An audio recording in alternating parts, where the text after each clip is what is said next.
Hello everyone, কেমন আছেন সবাই? আশা করছি সবাই ভালো আছেন, আমিও অনেক ভালো আছি। তো চলে আসলাম মেস লাইফের একটা ভিডিও নিয়ে। তো এর আগের ভিডিওতে আপনারা দেখছেন অনেক ভিডিওতে যে আমরা মেস লাইফে মাঝে মাঝে পিকনিক করে থাকি। ঠিক সেরকমই আজকে একটা পিকনিকের ছোটখাটো আয়োজন করছি। তো আজকের পিকনিকে থাকছে বিরিয়ানি। অন্য দিনে কিন্তু এই যে সাদামাটা রান্না থাকে, মাংস বা অন্য অন্য পদ যেগুলো থাকে, কিন্তু আজকে সবাই বললো যে বিরিয়ানি খাবে, কিন্তু আমরা তো বিরিয়ানি খাবো বলছি, কিন্তু বিরিয়ানিটা রান্না করবে কে এটাই কিন্তু আমরা আগে থেকে ভাবিনি। তো তারপরে সবকিছু কেনাকাটার পরে বিরিয়ানি রান্না করার আর লোকজন হচ্ছিল না, তো আমি একবার বলে ফেলছি আমি আগে একবার রান্না করছিলাম।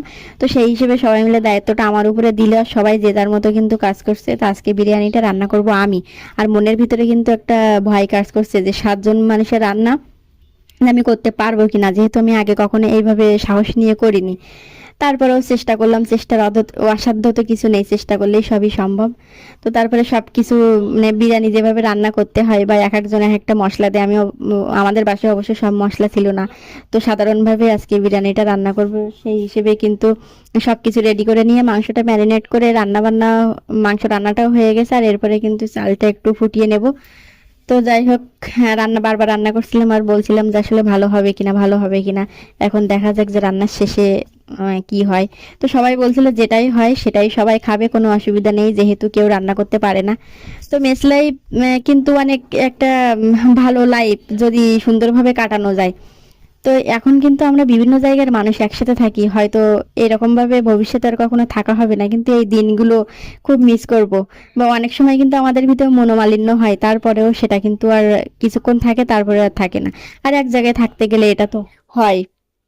তো তারপরে কিন্তু আমার এদিকে চাল ফুটানো শেষ আর তরকারি রান্নাও শেষ। এই যে দেখতে পাচ্ছেন সবাই মিলে কিন্তু কাটতেছি যা যা দেওয়ার দরকার। আর বিরিয়ানিটা কিন্তু আমরা আজকে ঘরোয়াভাবে রান্না করলাম, সাথে কিন্তু বিরিয়ানির মশলা ছিল। বিরিয়ানির মশলা না থাকলে কি বিরিয়ানি রান্না করা হয়?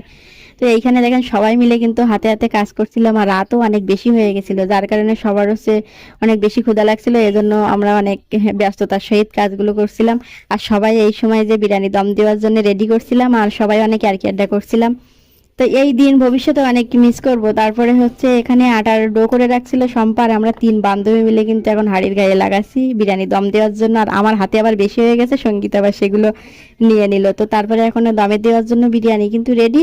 আর এই গ্যাসে দেব 10 থেকে 15 মিনিট হচ্ছে দমে দেব, তারপরে হচ্ছে নামিয়ে নেব। তো এই যে দম দেওয়া কিন্তু শেষ, এবার নামিয়ে নিয়েছে। এই যে দেখেন বাহিনীর প্লেট কতগুলা, 7 জন মানুষের 7টা প্লেট। এখন সবাই মিলে আমরা আনন্দ উল্লাস করে এখানে খাওয়া দাওয়া করব।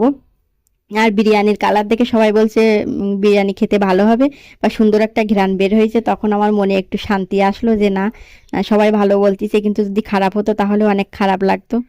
তো ভবিষ্যতে এর থেকে ভালোভাবে বিরিয়ানি রান্না করার আমি চেষ্টা করব। তো আজকের মতো এ পর্যন্তই। ভিডিওটি কেমন লাগলো সবাই জানাবেন। আর পরবর্তী ভিডিও দেখার আমন্ত্রণ জানিয়ে এখানেই বিদায় নিচ্ছি। সবাই ভালো থাকবেন, সুস্থ থাকবেন।